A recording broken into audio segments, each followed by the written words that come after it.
3 months. That's how long the team at Capcom had to make Mega Man 7. Just 3 months. Do you know how crazy that is? I was the lead programmer on a game project once where we had the same amount of time. We had so many great ideas and fun brainstorming sessions, and our game was going to be something nobody had ever seen before. Well, let's just say we didn't exactly achieve all our goals. Sure, it was just a fun school project and we weren't getting paid or anything, but still. 3 months is basically nothing in game development, so the fact that Mega Man 7 is a fully realized, complete video game after such a short time is admirable to say the least. However, that certainly doesn't make this game flawless. 7 does a lot more to change up the series than you might think, and that's both a good and bad thing. So let's not waste any time here. It's finally time to review Mega Man 7. First of all, what happened with the series since the 6th game? The year is now 1995, and the Super Nintendo had been active in Japan for 5 years at this point, before even Mega Man 4. Clearly they didn't want to move on to the new console.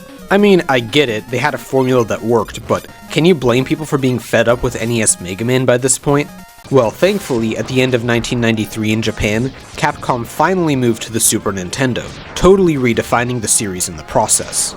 This game was Mega Man X, which of course went on to spawn its own sub-series and even sub-sub-series. Those are for later videos, but for now you should know that X1 is often considered one of the greatest and most important games ever made. It innovated with new movement and combat options, a greater focus on story, and having various impactful upgrades within stages that you can collect to increase your character's power level, among many other things. Since these changes were so well received, the Mega Man team decided to incorporate them into the classic series as well, so Mega Man 7 is the first game to benefit. And benefit it does, because this is the biggest and best reinvention of the series since Mega Man 4 introduced the Charge Shot, and it's all thanks to the higher power of the Super Nintendo. First and most obvious, the graphical update. And wow, this is certainly an update. In a lot of ways I really like what they did here. The art style has changed pretty significantly, with bigger and more detailed sprites for all the characters. The animations all look good, and stages are surprisingly fleshed out considering the time frame. Well, most of the time at least. I definitely noticed that some parts feel a little basic, maybe. Not bad at all, but a few areas are bordering on plain solid colors and feel a tiny bit unfinished. This didn't stand out much on the NES since that was to be expected for the console, but here I did occasionally notice it. In the end, I think I may prefer the way Mega Man 5 and 6 look, but that's mostly personal preference and this is still great. I think stages have never looked more distinct from each other, and even within the stages themselves there are a huge variety of different sections that all look good in their own ways. And the music is pretty cool as well. Although, despite the fact that I almost always prefer the MIDI music of the Super Nintendo to the chiptunes of the NES, I still wouldn't place this above 2, 3, or 6. I think a lot of it tends to blend together for me, and honestly a few tracks are actually pretty bad.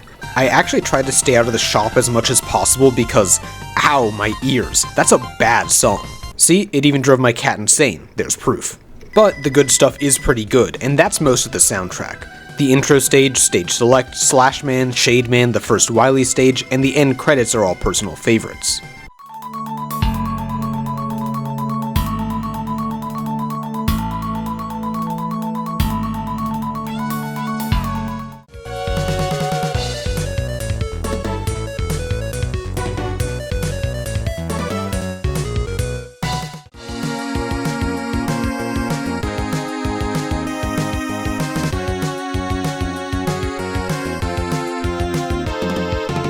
And I also really like the new sound design. The new sound for shooting the Buster is really nice, and hitting enemies is surprisingly visceral, which makes combat more satisfying than it's ever been. And, okay, I know I said there's a bigger focus on story, and I do believe that's what they were trying to go for, but I don't think it really worked out. We do get the introduction of Bass, who's basically Dr. Wily's edgy equivalent to Mega Man. He fights in a similar way, looks similar, and he even has his own robot dog, Treble, who he can merge with for various abilities. Another new character is Otto, the shopkeeper, and I guess he's fine. As a bigger addition, I do appreciate that there are now intro and middle stages to explain what's actually happening now. You get to see Wily carrying out his schemes right in front of you instead of just assuming he did something bad because the intro cutscene says so. Wily was finally put in jail after Mega Man 6, but he planned for this and built some robot masters to break him out if they didn't hear from him for long enough. A cool idea that feels very Dr. Wily. I also like what they're going for with the ending. Mega Man gets fed up with Wily escaping and causing trouble and literally tries to kill him this time, only for Wily to remind him that robots can't harm humans. So Wily is able to escape, and Mega Man walks away from his burning castle as the awesome credits music plays, selling the moment. So that's all pretty cool, but I find it really hard to engage fully with any of this because every cutscene in the game is just agonizing to sit through. Yeah, this in my opinion is where the 3-month development cycle is most obvious. Every single cutscene is just two characters sitting there while speech bubbles show up at a snail's pace, and you can fast forward the dialogue, but like only 20% of the time for some reason. And there are just way too many of these cutscenes too. Every time you beat a stage, you get to watch basically the same conversation between Mega Man and Dr. Light, and now you have to sit through them with me too.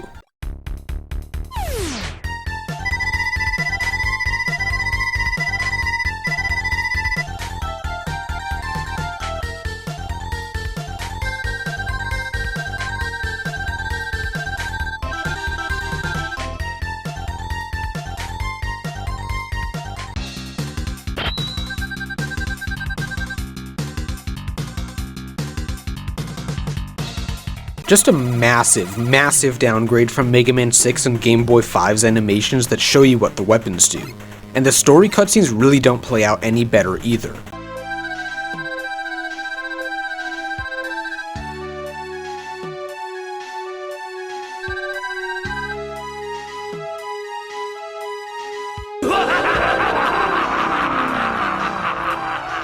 Anyway, I'm sorry, I just don't really care about what's going on when it's presented like this. It's not just a product of the time either. Mega Man X had some pretty fun cutscenes to watch with real tension and movement going on, along with a semi-interesting story. I do understand that this is totally because of the time crunch, but Capcom shouldn't have given them only 3 months to work on the game then. You'll also have to sit through some unfortunately unskippable cutscenes before some bosses, like both times you fight Bass, and these replay every time you lose. And I also think this game loves to throw long, unskippable animations at you any chance it gets. I mean, I get it, this is the new game on the new console. They want to show off a bit with the graphics. That's fine, but it really slows down the overall pacing of the game, and the small annoyance does add up over time, because I just don't get to actually play the game as much. And the things happening aren't interesting enough for me to actually want to pay attention, so it just feels like a waste of time, you know? Anyway, let's get to some gameplay stuff. Mega Man 7 weirdly feels like a sequel to the Game Boy games, which I was really not expecting to see. First of all is a structural change which I personally love, splitting up the stages into 2 groups of 4 separated by a middle stage. Yeah, it was about time for a shakeup like this. Now your chances of running into a stage you can't finish are much lower, and the game gets to have more of a defined difficulty curve with an easy first half, more challenging second half, than difficult Wily stages. And I think 7 does do that really well, increasing the challenge over time without ever getting too ridiculous. There's also the shop system once again, which has seen another cool update.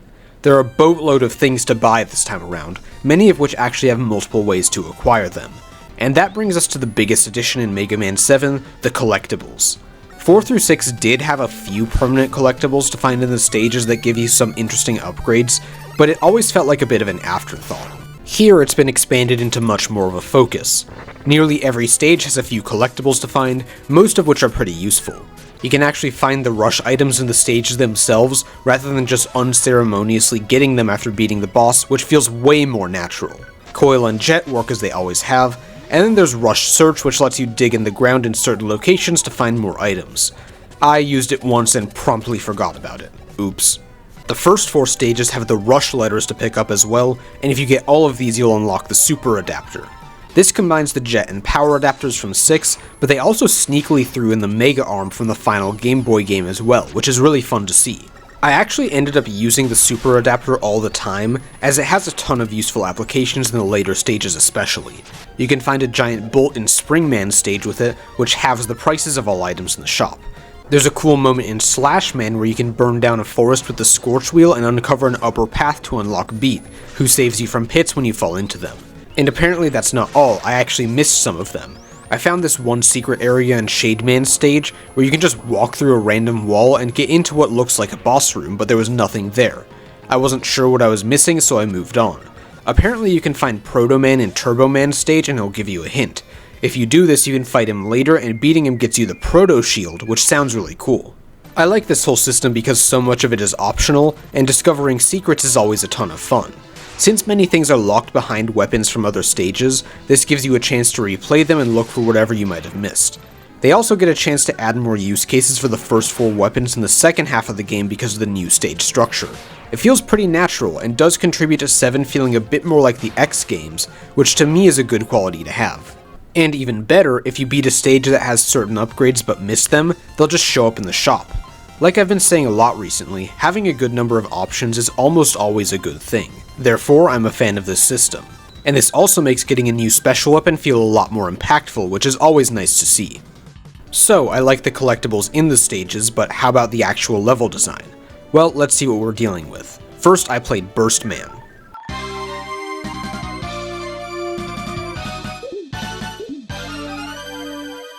And yeah, this is a great stage to start with. It makes good use of the exploding platforms and has some fun underwater sections as well.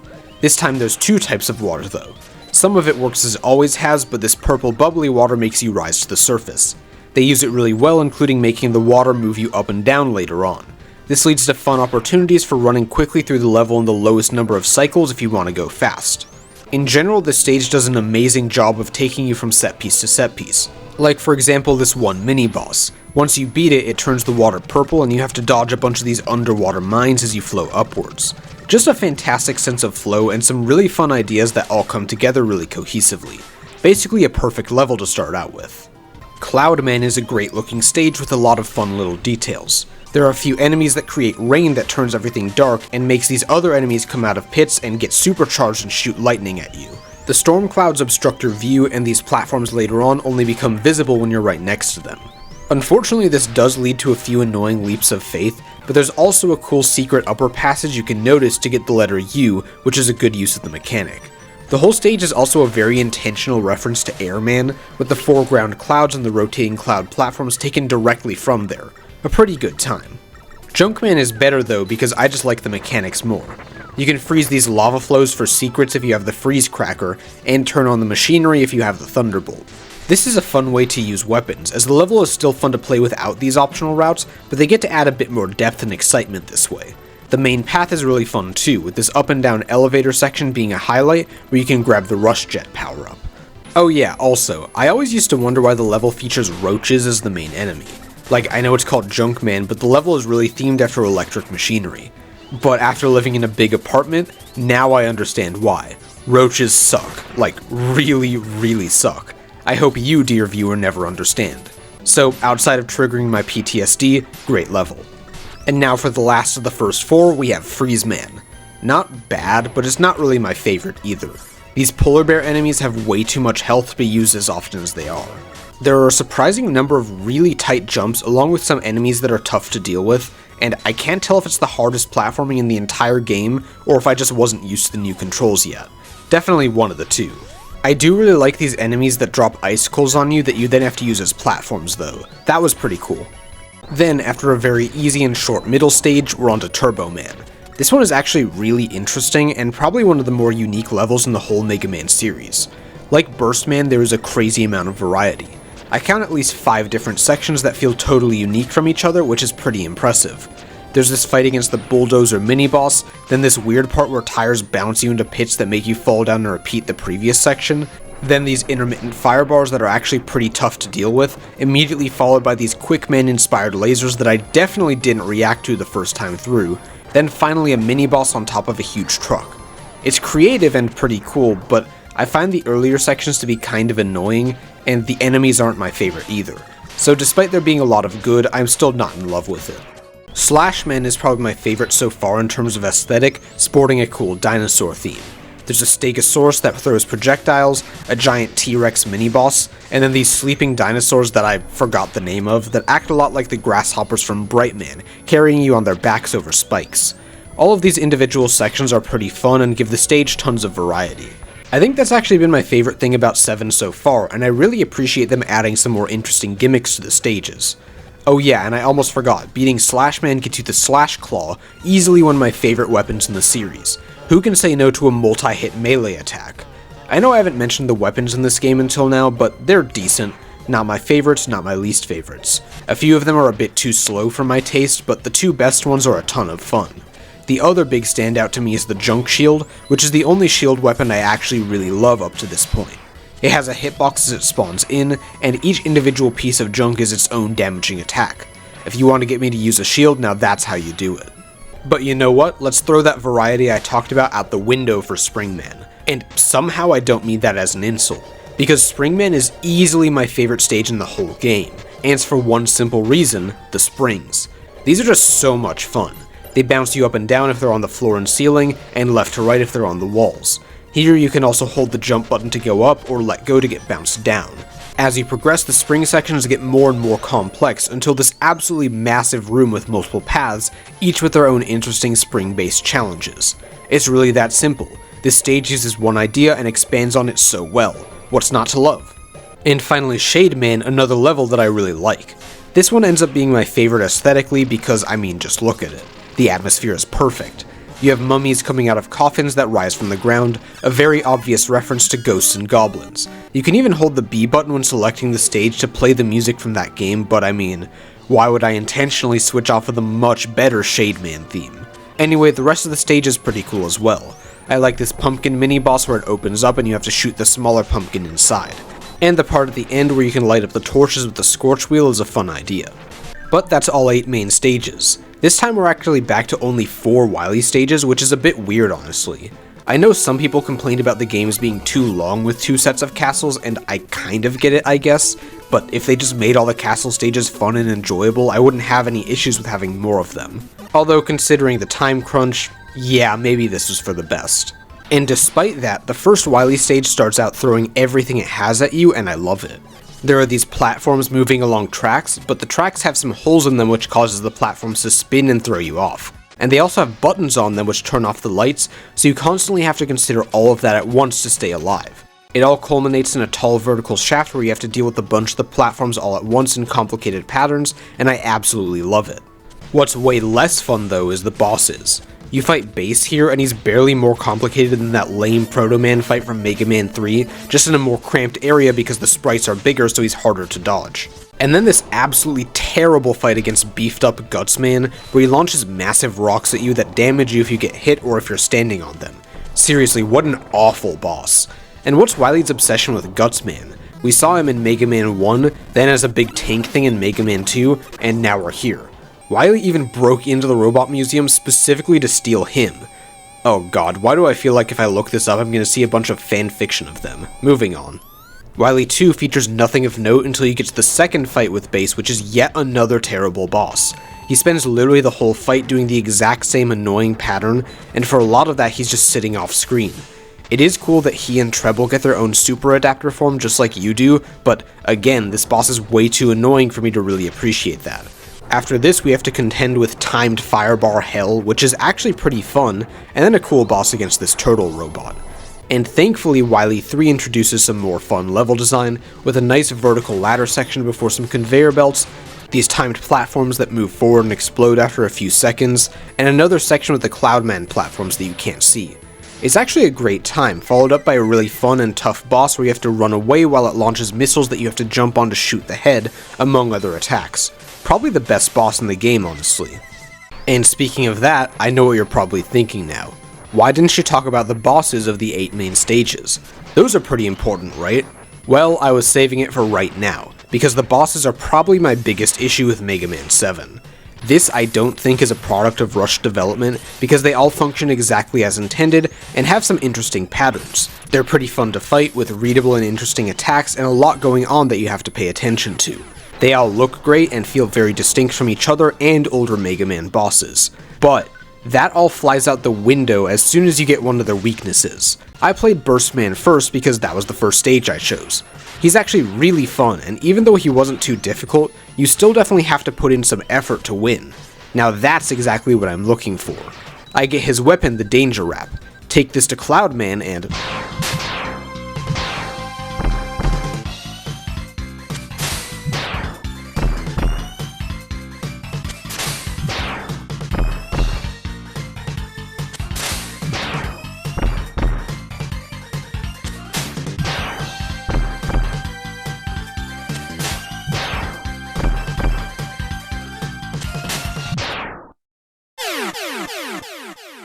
Ah, okay. So having the boss's weakness is just an automatic win now? That's what we're going with? I'm sorry, I think this is just an absolutely horrible way to design a game's bosses. I know someone's gonna bring up the argument that, hey, they're the weaknesses, they should weaken the boss. And sure, the idea of weaknesses giving you an advantage outside of just more damage is a good one. Like, look at the bosses from Mega Man 2. You get the Leaf Shield and Airman now just dies in 3 hits, so you can win in 5 seconds by just walking up to him and mashing the attack button. Future games would improve on this, where weaknesses usually do 2 to 3 damage so you have an easier time, but not an automatic win. A functional enough system, but it's just really hard to get the balance exactly right, and I don't think any of the first 6 games nailed it. 4 got the closest in a lot of ways, but like I complained about in that video, the bosses are just extremely unfun to actually fight. So my favorites were in 5, basically by default, because I loved fighting Gravity Man and Charge Man, but that's still not an amazing lineup overall. So 7 decides to improve on the system by making the weaknesses absolutely obliterate bosses. But when I say obliterate, I mean as slowly as possible. Now you use the weapon, do 2 points of damage, then sit there for 5 seconds. Use the weapon, do 2 points of damage, and repeat all the way until the boss dies. Why? Who thinks this is fun at all? This requires absolutely nothing of the player, and it just takes forever. If anything, it makes me feel bad for the bosses for being put through this nightmare. Junkman, Cloudman, Turboman, and especially Springman fall into this pattern, and I just don't get it. Seriously, these bosses become so baby easy that they might as well just spontaneously combust the moment you walk into the room if you have the weakness. I might honestly prefer that, because this is just a waste of my time. Burstman and Freezeman are a bit better, and you can conceivably lose those fights at least. Some of the bosses are actually very fun without their weakness, but the fact that I have to intentionally limit myself in order to enjoy them at all is still a problem. Shademan is literally the only one who doesn't have this happen, and as such he's easily my favorite main boss, and I thoroughly enjoyed the fight. Yeah, it just goes to show that if you force yourself to do a no weakness run, these bosses are probably pretty great. So why can't they just be like that normally then? And then the Wily stage bosses, man, I forgot about Slash Man. He might just be one of the worst bosses in the entire series. He jumps up to the ceiling where you can't see or hit him, and rains these goo pods on you, which prevent you from jumping and attacking if they land on your head, and from moving if you step on one. You can't conceivably react to these, well, at least I couldn't find out how in my 3 playthroughs, so it's just a game of chance. And if you get caught, you literally can't avoid taking damage unless he misses, which is possible, at which point you just sit there unable to do anything while he stumbles around trying to hit you. God, I hate Slash Man, get him off my screen. And then the Wily stage bosses are very hit or miss. I like the ones a lot at the end of Wily 2 and 3, but the 2 base fights in Gutsman are absolute garbage and just not fun in the slightest. Uninteresting and repetitive patterns, and there are just so many annoying hitboxes to deal with. And here's the thing, the graphical upgrade in this game does look good, but because Mega Man is so big on the screen, he moves really slow and is also much taller. They compensated by making his hurt box a bit smaller, not matching his sprite, which looks especially funny when Mega Man jumps and his foot clips into the ground. But this makes it a little annoying to figure out exactly where to position yourself. That kinda goes for the whole game, not just the bosses, as I found myself getting surprised at things that hit me far more often than I did in other games. It's also more difficult to position yourself for platforming. So even if the stages are all very good, the controls throw me off a bit, and I find myself generally having a bit less fun than I do in many of the other Mega Man games. Again, not that big a deal, but at least it was enough for me to notice. Oh yeah, and remember how I said this game wants to show off its cool new animations? That applies to the bosses most of all. Bass wouldn't be quite so annoying if you didn't have to sit through him musing about how even the great Mega Man will never be able to take him down, then the long animation where he merges with Treble. I just want to tell him to shut up, followed by the boss pattern itself being overly long and annoying to deal with. Again, it just feels like a lot of things in this game take way more time than they need to, and the slower pace doesn't really contribute anything, so it does sadly give me a lower opinion of the game than I would have otherwise. And as you probably expected, this is never more apparent than in the boss rush.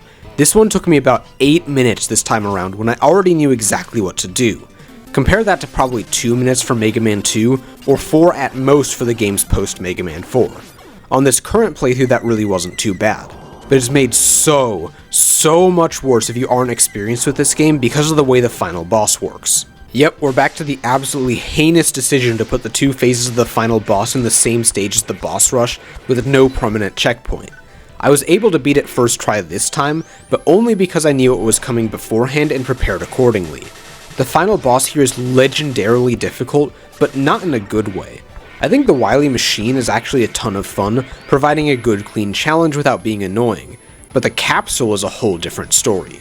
If you try to come at it like any other Mega Man boss ever made, you will fail, it's all but guaranteed. The pattern is ridiculously tough to dodge, and is near impossible in some configurations unless you're literally at speedrunner levels of skill. The way to damage him is extremely unclear. The way I've done it is to use the Wild Coil, but if you miss one single shot you run out of ammo, and this is by design.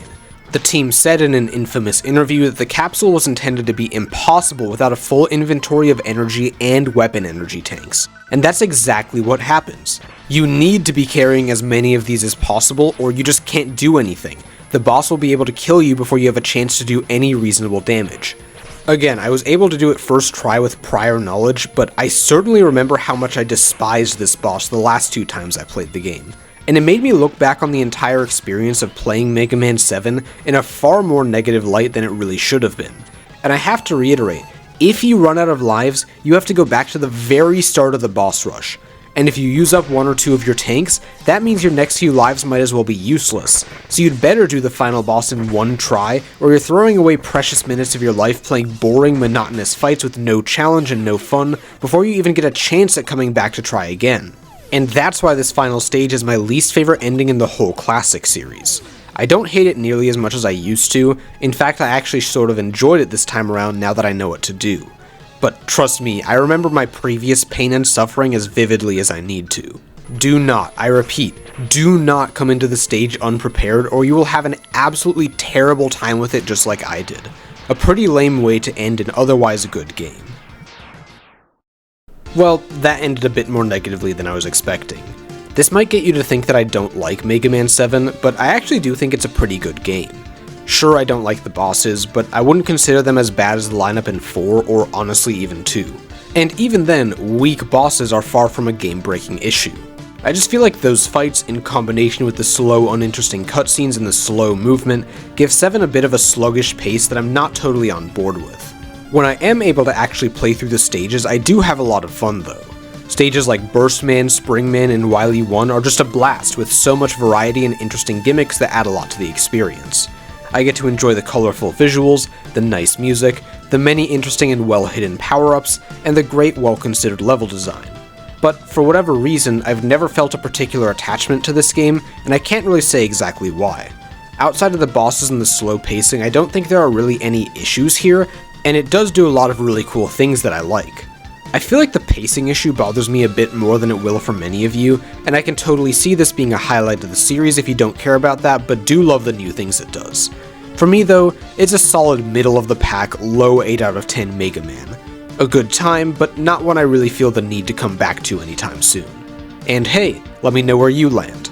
I asked in a community tab post how people generally feel about Mega Man 7, and it seems like most of you really like it. I guess that means I have a lower opinion of this game than average, as I'd probably fall in either neutral or like it on this scale here.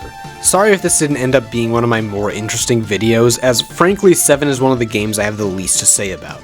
I promise that'll change next time though, as I have no end of opinions about Mega Man 8. That's one of the ones I've wanted to review the most out of this whole series. So, if you enjoyed the video and want to see the next one, consider subscribing, and if you have any thoughts of your own, leave a comment. I do respond to the vast majority of them since that's one of the most fun parts of making these videos. I'll see you in the next video, and thanks for watching.